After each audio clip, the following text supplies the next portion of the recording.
Estimados estudiantes, bienvenidos a esta nueva sesión. El día de hoy vamos a trabajar el tema de relaciones. Para eso vamos a comenzar hablando del par ordenado.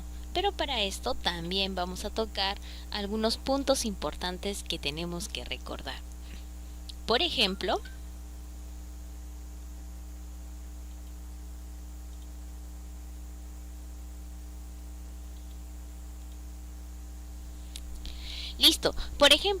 aquí vamos a recordar al conjunto de los números reales y su representación sobre una línea recta.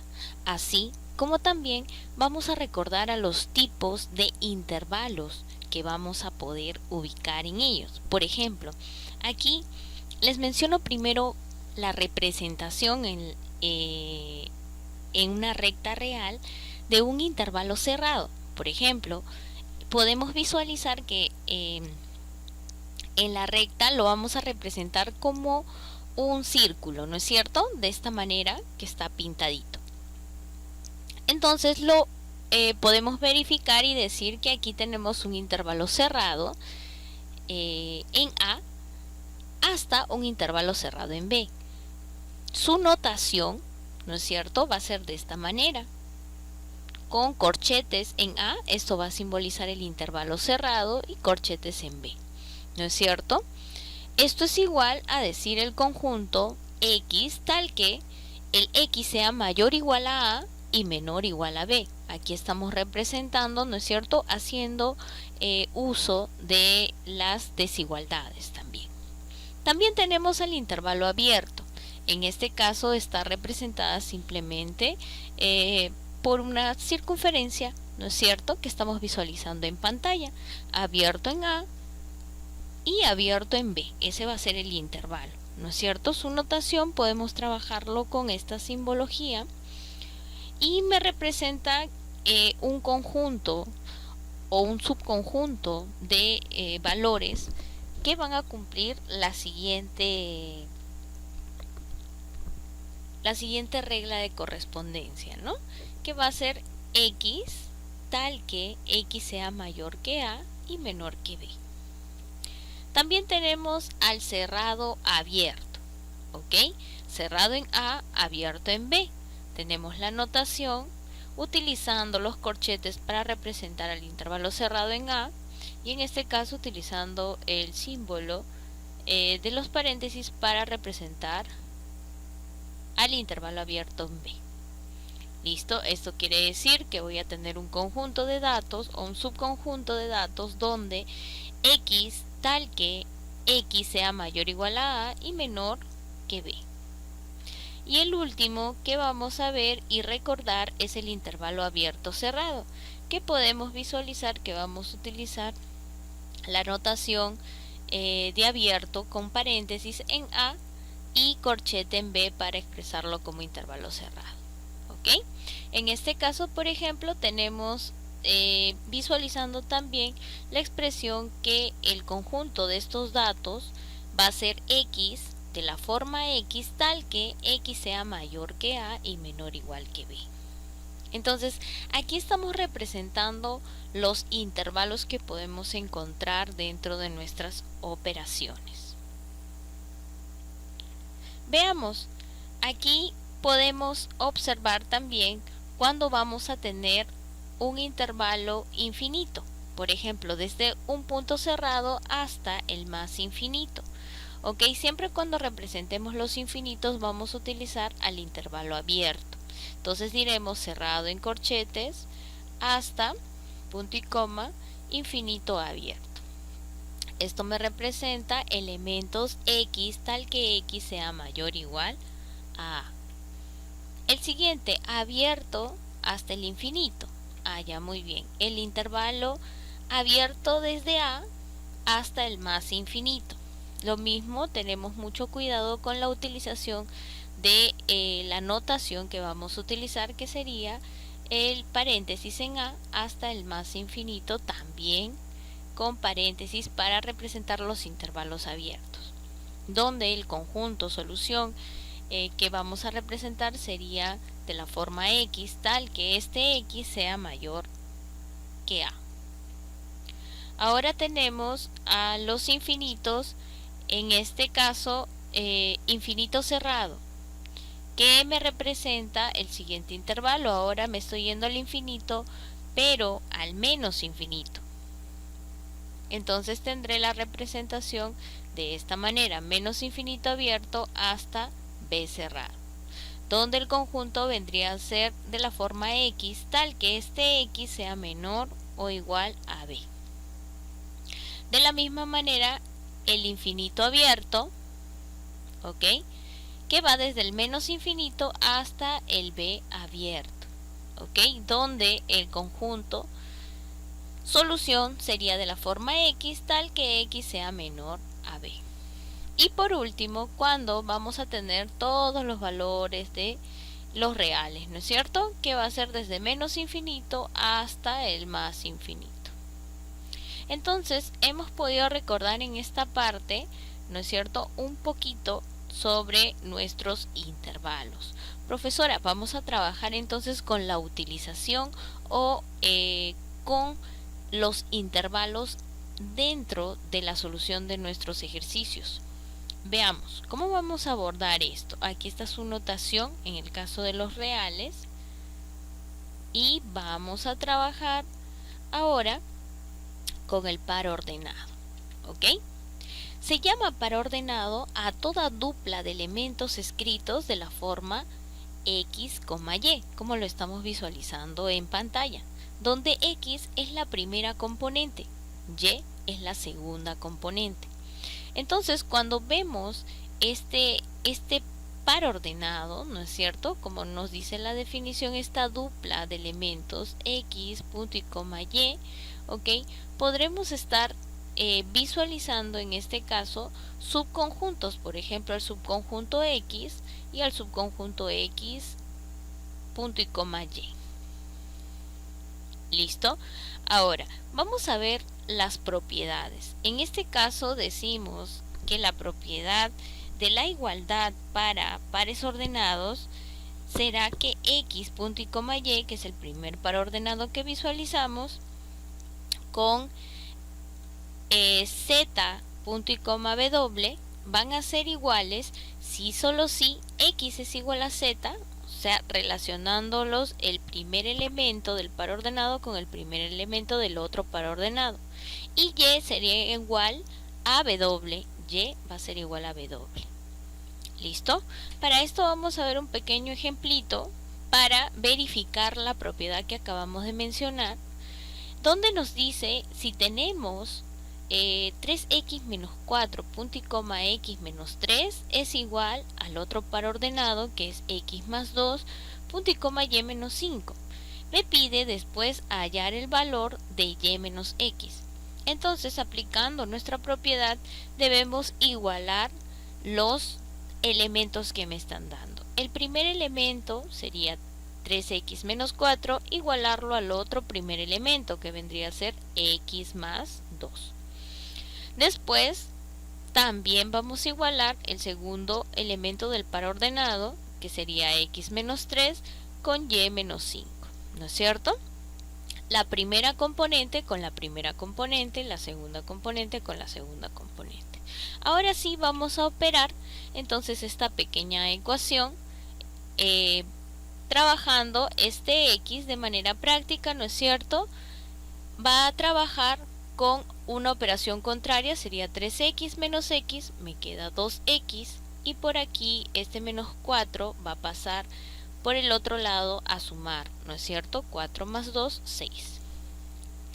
Despejando el valor de x, me saldría que x vale 3. ¿Qué más? Vamos a resolver también la siguiente ecuación, ¿no es cierto? Y podríamos hacer inclusive el reemplazo del valor de x, profesora. Si ya sabemos que x vale 3, reemplazamos x menos 3 igual a y menos 5. Teniendo en cuenta que en este caso ya tendríamos el valor de y, que vendría a ser 5. Muy bien, por aquí decimos entonces que la solución en este caso vendría a ser x igual a 3 y y igual a 5. También podemos con estos datos dar solución a la pregunta que me hicieron inicialmente, que era determinar o hallar y menos x. Entonces reemplazamos y vale 5 menos 3, la respuesta final vendría a ser 2. Continuamos. Vamos a ver ahora cómo definimos el producto cartesiano. Se define al producto cartesiano entre dos conjuntos A y B de la siguiente forma, como A cruz B. Este va a ser la notación para el conjunto de pares ordenados y vamos a tener la forma siguiente. A cruz B va a ser igual al conjunto que tenga la forma de A punto y coma B como par ordenado, tal que el A, que es nuestra primera componente del par ordenado, pertenezca al conjunto A y B, que es la segunda componente del par ordenado, pertenezca al conjunto B. Algunas notas importantes, por ejemplo, cómo leemos el A por B que estamos visualizando en pantalla. En este caso, cuando nos referimos al producto cartesiano, podemos leerlo como A cruz B. Si A es diferente de B, entonces se va a cumplir que el par ordenado A punto y coma B va a ser diferente que el par ordenado B punto y coma A. Esto es muy importante tenerlo presente. Sea M el número de elementos de A y N el número de elementos de B, entonces N es el número de elementos de los productos A cruz B y B cruz A. ¿Ok? Entonces, vamos a ver un pequeño ejemplo. Diremos, tenemos el conjunto A, donde X pertenece a Z, tal que X al cuadrado sea igual a 16. Y B es el conjunto donde X pertenece a los naturales, tal que tiene que cumplirse que X más 3 es igual a 2X. Me dice determinar A cruz B, ¿no es cierto? Muy bien. ¿Qué es lo que vamos a hacer en esta parte? Primero, encontrar los elementos de A y B. En el primer caso, X al cuadrado es igual a 16. Tenemos una ecuación cuadrática en la cual podemos determinar que vamos a tener dos valores para X, el más 4 y el menos 4. Por lo tanto, ya tenemos los elementos de A. En el conjunto B, vamos a tener que resolver la ecuación, ¿ok? Obteniendo que el valor de X vale 3. Por lo tanto, también ya tenemos la composición de los elementos del conjunto B. Ahora sí, vamos a trabajar el A cruz B, que representa al producto cartesiano, ¿ok? En este caso tendría que ser menos 4 con 3 y 4 con 3, ¿ok? Por lo tanto, aquí tenemos los valores de A cruz B, que serían dos pares ordenados que estamos encontrando según los elementos del conjunto A y B. Veamos, en el caso del graficar un par ordenado A punto y coma B de el producto cartesiano A cruz B, se acostumbra a graficar en el sistema de coordenadas rectangulares. Es decir, tenemos aquí el sistema de coordenadas, ¿ok? Y ubicamos primero, en este caso, la abscisa, ¿no es cierto? ¿A dónde está la abscisa? En el eje X, no te olvides. En este caso vendría a ser A. Y después ubicamos la ordenada, que va a estar justamente en el eje Y o en el eje de ordenadas. ¿Listo? Haciendo estas líneas imaginarias vamos a encontrar una intersección que vendría a ser justamente el punto indicado para el A punto y coma B. ¿Ok? Profesora, eso quiere decir que nosotros podríamos decir que nuestra primera componente está en el eje X o eje de abscisas y la segunda componente va a estar en el eje Y o el eje de ordenadas. ¿Listo?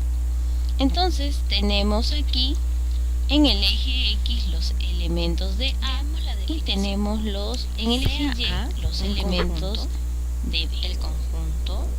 Entonces vamos a trabajar un ejemplo número 3. Sea el conjunto A con elementos 2, 4 y 6 y sea el conjunto B con elementos 1, 3 y 5. Entonces los elementos de los pares ordenados de A cruz B en el plano cartesiano serán los siguientes.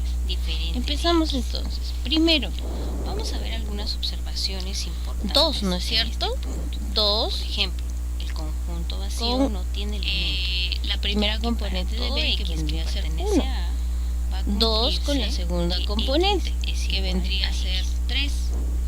2 con la tercera componente que vendría a ser 5. El vacío. Acabamos de ubicar los tres primeros que es un conjunto de puntos de A cruz B en el plano cartesiano. El vacío de Ahora A vamos con el segundo elemento. Igual, con 4.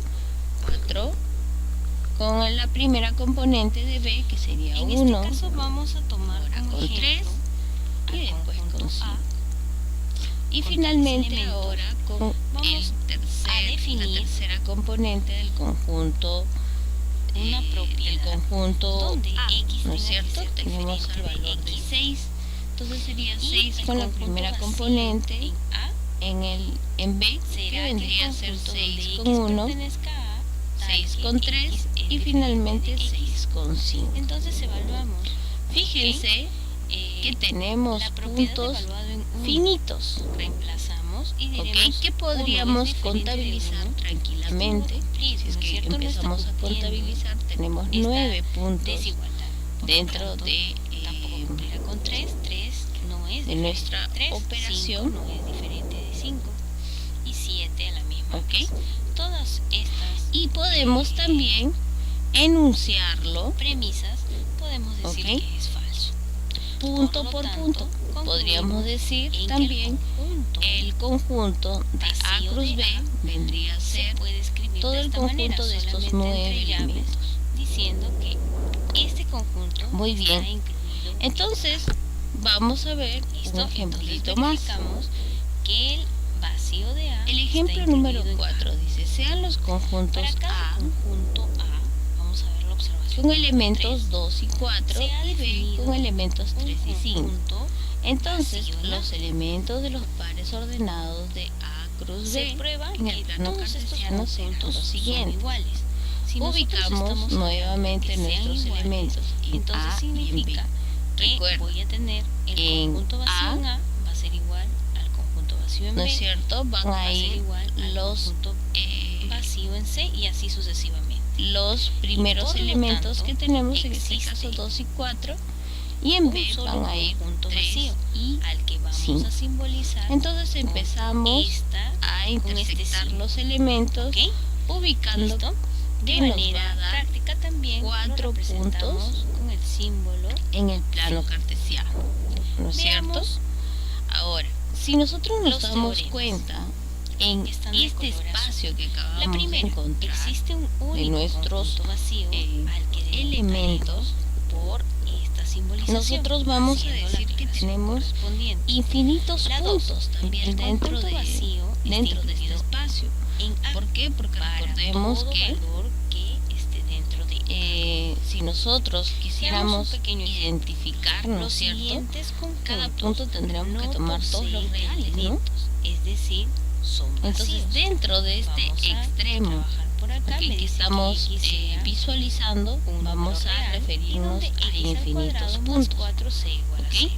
Pero en realidad los puntos que pertenecen al X, por lo tanto, verificaremos, ¿no es cierto?, al producto cartesiano que estamos analizando, A cruz B, van a ser en este caso 4. ¿Listo? En realidad no posee elementos. Listo. En el caso mencionado, también, por ejemplo, aquí esta parte, despejar esta ecuación. Vamos a dar por finalizada nuestra clase tercios. número 1. Ese 5 tercios Conmigo será hasta la siguiente enteros. oportunidad. Sí, profesora, también pertenece. Y en el caso de C, me dice que X pertenece a los racionales y quiero que cumpla esta ecuación. Si nosotros evaluamos esto, nos saldrían los posibles resultados. Aquí vamos a desarrollarlo uno por uno. Por ejemplo, el x al cuadrado más 4 es igual a 0. Esto desarrollado me quedaría que x al cuadrado es igual a menos 4. X es la raíz cuadrada de menos 4. Pero en este caso, por ejemplo, cuando tenemos la raíz de un negativo, va a entrar a tallar un personaje especial. ¿Ok? ¿Por qué? Porque no puedo sacar, al menos en los reales, no me va a salir la raíz cuadrada de menos 4. Entonces, ¿qué es lo que vamos a hacer? Ya. Vamos a trabajar esto como una doble respuesta. Más 2 y menos 2. ¿Ok? En este caso diremos que y no pertenece a los reales, ¿no es cierto? Más bien a los imaginarios. En este caso entonces diremos que por lo tanto el conjunto A es igual, ¿ok? O va a denotarse con el conjunto vacío en A. En el caso de la B, tenemos la B, X pertenece a los Z, tal que 3X es igual a 5. Despejamos esa ecuación, me saldría que X es igual a 5 tercios, pero estos 5 tercios no pertenecen a los números enteros, ¿ok? Por lo tanto yo diré que el conjunto B es igual al vacío. Y por último, la C. Decimos X que pertenece a los racionales y me piden X al cuadrado menos 5 es igual a menos 2. ¿Ok? De esta resolución, el menos 2 pasa a sumar al otro lado y me queda reducido X al cuadrado es igual a 3. ¿Ok? Por lo tanto voy a obtener dos raíces. Será más menos la raíz cuadrada de 3. Pero nosotros verificamos que este valor no está dentro de los racionales. Por lo tanto, yo aseguro que el conjunto C es un conjunto vacío. Muy bien, profesora, hemos visto entonces la parte del conjunto vacío. Ahora vamos a ver el conjunto unitario. En el caso que un solo elemento del conjunto universal goza de una propiedad P, al conjunto A, conformado por los X que pertenecen al conjunto universal, tal que X cumple la propiedad P. ¿Listo? ¿Qué más? Se le llama conjunto unitario a este conjunto porque podemos escribir de la siguiente forma. El conjunto A está compuesto por todos los X que pertenezcan al conjunto referencial, tal que X es igual a A, ¿no es cierto?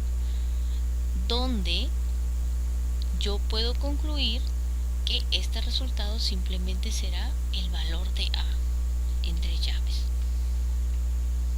Entonces, podemos definir en esta parte el conjunto unitario como un conjunto que solo posee un solo elemento. Un solo elemento. Veamos en los siguientes casos. El conjunto A es el mismo y posee un solo elemento, es decir, es unitario y se escribe de la siguiente forma. Profesora, pero ya mencionamos que los elementos en el conjunto, ¿no es cierto?, no debemos repetirlos. Por lo tanto, podría ir reduciendo todo esto a este elemento. Por ello diré que A, ¿ok?, vendría a ser unitario en este pequeño ejemplo. Vamos a ver algunas observaciones. La observación número 1 dice: en la escritura de los elementos de los conjuntos es costumbre escribir una sola vez aquellos elementos que se repiten. Si se tiene que el conjunto A con elementos A, B es unitario, entonces, ¿qué estoy garantizando? Ya me está garantizando que A es igual a B. Tengamos claro, porque si es que viene una pregunta como esta en alguna de nuestras evaluaciones, nosotros podemos responder fácilmente. Vamos a ver un ejemplito. Si tengo el conjunto A denotado con estos dos elementos, x al cuadrado más 1, 2x, pero me dicen que es unitario, escribe este conjunto por extensión. A ver, lo primero que tenemos que hacer es darnos cuenta que nos está diciendo que es unitario. Si es unitario, va a pasar lo que vimos hace un instante. Puedo tener 10 valores, pero esos 10 valores de repente solamente me representan uno solo. Entonces, en este caso me están asegurando que es unitario. Entonces yo tendría que igualar x al cuadrado más 1 es igual a 2x. ¿Listo? Trabajamos esta ecuación. El 2x se pasa al otro lado para formar un binomio elevado al cuadrado, que en este caso tendría sentido porque tengo x al cuadrado menos 2x más 1 igual a 0. Esto, ¿de dónde nace? De que x menos 1 fue elevado al cuadrado. ¿Ok? Por lo tanto, en este caso yo tendría que factorizar y encontrar los valores para x. Como es una cuadrática, en este caso podríamos trabajar que x menos 1 es igual a 0, ¿no es cierto? Por lo tanto, x es igual a 1. Entonces, finalizaremos esta parte diciendo que para x igual a 1 en A, tenemos que el conjunto A está compuesto por un solo elemento, ¿no? Que es 2.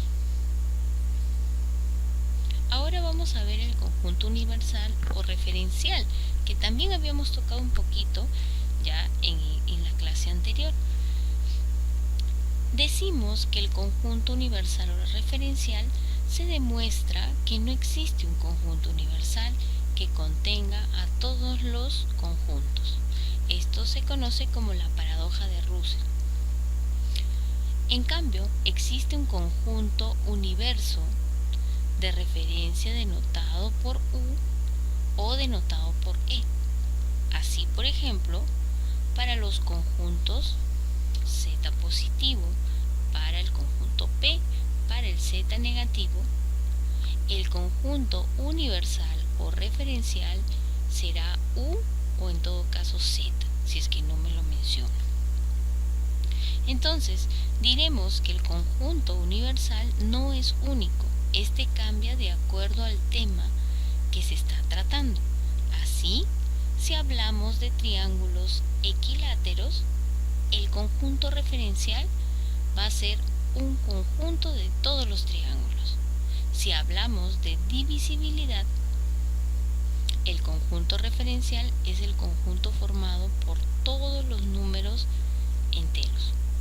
Entonces, teniendo en cuenta este concepto, ¿no es cierto?, de conjunto referencial o universal, vamos a trabajar sobre una proposición, que vendría a ser que U es el conjunto referencial y A es el conjunto cualesquiera de elementos de U. Entonces, podremos decir que A está incluido en U. Vamos a ver el siguiente punto que es sumamente importante, que son los subconjuntos de un conjunto. Diremos en este caso, dado un conjunto A cualquiera, es posible formar con los elementos de A subconjuntos propios de A, incluyendo al mismo conjunto A, ya que A está incluido en A, para todo conjunto A. Entonces veamos, nos dice este pequeño ejemplito: Camila entra a una heladería donde se expenden helados de varios sabores, entre ellos helado de coco, helado de chocolate, helado de fresa. ¿Qué opciones puede tener Camila?, me pregunta. A ver, Vamos a evaluar por aquí. Para iniciar la solución tenemos que mencionar que Camila puede ordenar. Ningún helado en especial, helado de un sabor, tengo 3 opciones para el sabor, helado de 2 sabores, ¿ok? Y también puedo evaluar el helado con todos los sabores. Muy bien, ustedes eligen, ¿no es cierto? Conociendo, en este caso, que podemos ordenar nuestras operaciones. Por tanto, Camila tiene 8 opciones de elegir su helado. Entonces vamos a trabajar de la manera más sencilla, ¿no es cierto? Verificando evento por evento para que podamos entender qué significa justamente encontrar los subconjuntos. Veamos el segundo ejemplo.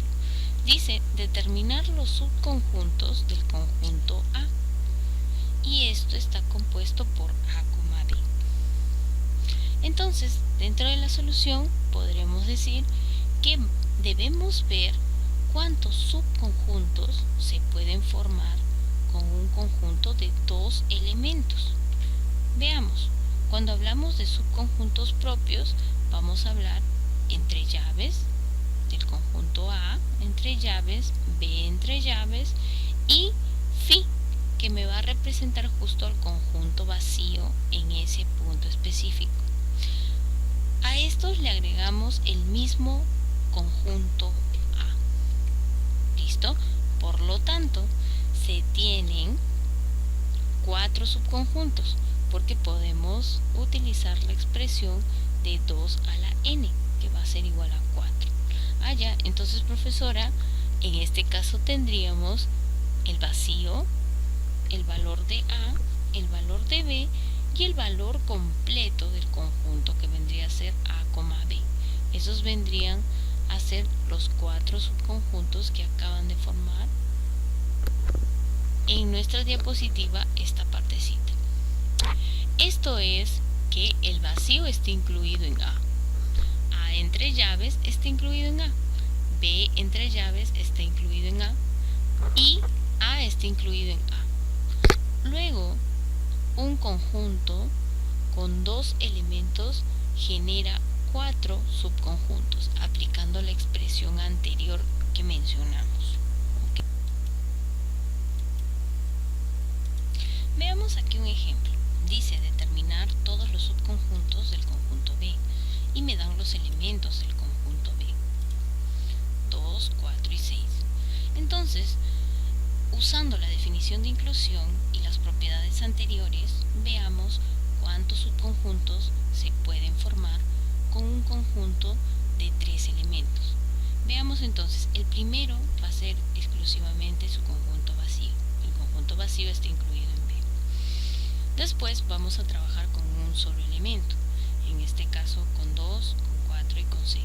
Individualmente, todos ellos evaluados como subconjuntos estarán incluidos en el conjunto general que es B.